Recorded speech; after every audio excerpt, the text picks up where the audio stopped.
This morning, a Valley man who's upset with his neighbors has come up with a creative revenge plan. Yeah, I'd say creative. After he moved here in January of 2017, he said since then he's gotten at least half a dozen citations from the HOA. He thinks it's neighbors who are reporting him for, he says, small things, weeds, a carport that he built in the backyard, some rust on his fence. He tried talking with his neighbors, but when that broke down, he hatched this creative plan. If you're gonna be like this, then I'm gonna give you something to cry about. I said, I'm gonna buy a bunch of cars, fill up the neighborhood, and run the neighborhood down. What kind of revenge is that? That is so random. You get all your neighbors complaining about things about your home and things, just like, you know what? I'm gonna just buy a bunch of crappy old cars and just have them around like the neighborhood. Oh man, you got too much money and time on your hands. Like, I get it, your neighbors are probably annoying, but also, what? Need base to annoy my neighbors, payback, Morgan Creek. Oh no. Hi, I'm a nice neighbor. The two young kids beside me blast their subwoofer 24/7. I'm 39 and have put my life savings into this townhouse. Legally, they can blast their garbage all day till 10 p.m. I'm having a nervous breakdown, so I need a 3-piece band to come rock out and shut these ignorant East Coasters down. I'll buy the beer and your cab ride to and from Vancouver plus $200 to play from 4 to 10 p.m. Do not contact me with unsolicited services or offers. Wow, this is legit. I wonder if anyone went. Sounds like a pretty sweet gig. Like, your ride's paid for and you get $200 to what? Play for no audience and just do it to kind of piss off a neighbor. Like, sounds like a pretty good time. I don't even play music, but like, I would. I used to play guitar and I used to sing. Like, I would rock out and be really bad and loud just to help you piss off your neighbor. That sounds like fun. The conflict began when David Wells went to build an igloo for his 2-year-old daughter, and his shovel was gone. What he saw was a neighbor walking onto his property, grabbing his shovel without permission, but after digging out her car, the neighbor decided to take possession of the shovel, and that's when Wells took justice into his own hands. You know, I got a new snowblower, so I was kind of excited. Wells couldn't resist the temptation to get even, and he buried his neighbor's car in snow. Oh my God. If your car was stuck and it's very early morning, okay, you need a shovel, and maybe you're like, oh, I don't want to wake them, but I see a shovel on their porch. Let me just borrow it, undig your car, put it freaking back, and then drive off. But the fact they took it is really what's setting me over the edge. Like, I wouldn't care if a neighbor was stuck and they needed to use a shovel, you know, whatever. As long as you put it back. But to take it? That's freaking rude, bro. And then, yeah, he got his revenge by being like, snow blow, now you're really stuck and you're gonna come try to use my shovel. What's up, everyone? Welcome back. I am Sassy, and today we are checking out some entitled neighbors who got what they deserved. Have you ever had a bad neighbor? I have.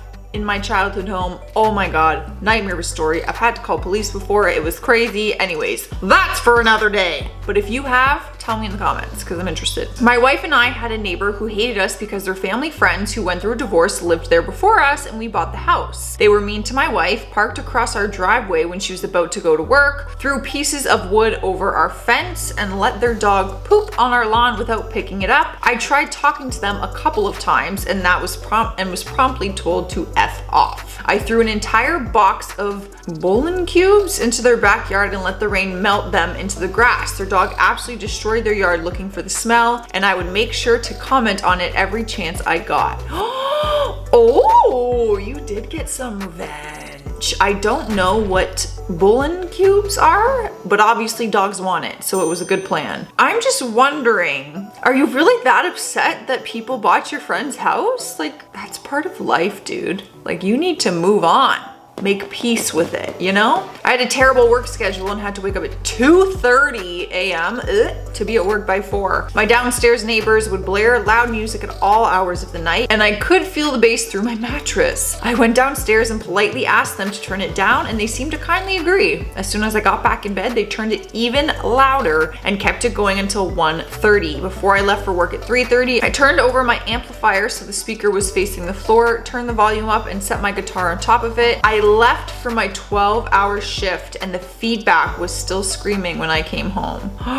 The neighbors never blare their music again. But like, are you in a building? Because like, wouldn't this affect everyone else in that building as well, like not just you guys. Because if I heard my neighbors going at it with music, I'd be freaking pissed. So that's crazy unless you live in like a house. But when you still hear all this, my neighbor, my roommate and I shared a communal bathroom in dorms. So I got tired of him not cleaning his parts. So whenever I was done with the bathroom, I would take my toilet paper, and sew back with me. Imagine being stuck in a communal bathroom where you can't call on anyone for help for toilet paper because your neighbors hate you. He got the message when he was stuck there the first time. After that, we were pretty cool with each other. I mean, that is quite the lesson to teach someone, leaving someone without toilet paper. Ew. I got a lot of questions. How'd you get out of that? Like, how'd you get out of that situation? There's a song I used to sing when I was a kid. When you're sitting on the Chevy and you're feeling something heavy, be a man, use your hand.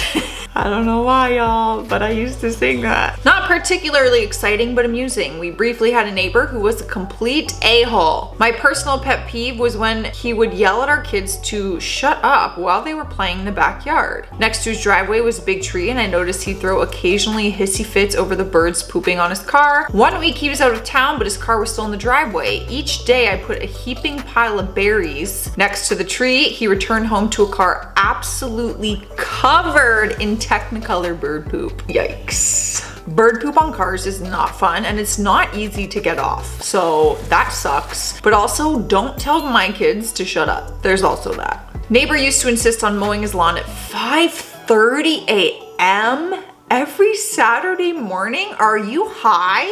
He had to drive on our property to access his back lawn and would buzz right past my window with the mower deck, waking me up. I asked him to stop, but he brushed it off. One Friday night, after working a late second shift, I left my dog's chain in the tall grass on our property between our houses. 5:30 a.m. Saturday comes around and I woke up to the sound of the mower sucked up the chain the next week, and I got to sleep in. So you went hard. You're like, I'm gonna make sure he has no lawnmower so that he can't cut his grass at 5:30. So I'm gonna break the lawnmower basically, because we all know what a chain would do to a lawnmower. Upstairs neighbors kept us up all night, so now it's our turn. Oh my gosh. Honestly, I love the creativity. I love the idea behind it, but it makes me like nauseous just thinking about being upside down like that and kicking my feet. Like, I would be so dizzy and the blood would rush to my head. But that is very creative, because we've seen the whole broomstick thing where people bang on the ceiling with a broomstick. This is legit. This is like, if I have to hear your footsteps all day, every day, you have to hear mine. And this is the only way to do it, you know? Just have to wake up the whole neighborhood at 5:55 a.m. What? I didn't even know that you could do that. That is very smart. Wow. So he was pissed that everyone was doing fireworks, and he was like, you know what? When my 5:55 a.m. alarm goes off, I'ma put it through a PA system so that everyone in this neighborhood has to wake up with me. I don't hate it. In college, I lived across from a frat house that would let people park in our spaces. Their router password was admin, so I logged into their router, banned all their MAC addresses, and changed the password. Oh no. I bet that killed them. Especially any college students without Wi-Fi, not a good time. But frat house, college students, come on, that is their life. They gotta plan parties. Yeah, that would hurt. That would hurt. My friend had a terrible neighbor in the apartment next to him who was loud, so we bought a super powered magnet and put it on the wall where the neighbor's TV and stereo were and effed everything up. The neighbor stopped quickly after that. There's a lot of noise complaints with these stories. I feel like that's one of the biggest complaints about a neighbor. Noise. Music being too loud, parties being too loud. It's all about noise. That is why I want to live out in the freaking woodworks, you know? I don't want neighbors. Here I am living downtown Toronto in a very busy condo, so I'm very far from what I just said. All right guys, today's Sassy shout out is going to Sheila Wellman. They said, I feel like we are friends because I watch you so much. I am sassy too, if I do say so myself. LOL, I've never skipped work. I guess I'm a little goody two shoes, but it sounds fun and sassy. Sheila, I think we would be good friends. If you got some sass in you, we would be friends. And I love that feeling that you feel of us being friends, because that's how I feel. When I film these videos, I'm talking to a camera in my living room. It's a little weird, but I'm like, I'm not I'm actually chatting with my friends. Like, I feel like we're all just hanging out. So I feel ya. I'm out of here though, you guys. Make sure you stay safe out there. Love thy neighbor. It's what the Bible says. And stay classy. Bye.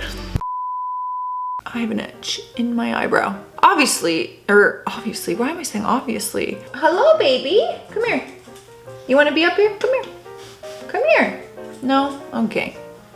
I tried to put her in a video, you guys. Lila, come here. You're so funny. Oh! Can you say hello to the people? Can you say hello to the people of YouTube? She got shaved. She got a haircut right down to the skin because she was so mad at. My throat is a little scratchy. Ow, son of a gun. Y'all, I just broke my foot. That in slow-mo is going to be incredible. Ow, son of a gun. Have you even subscribed to the channel yet? Don't be a fake fan. Hit that subscribe button. You know you want to.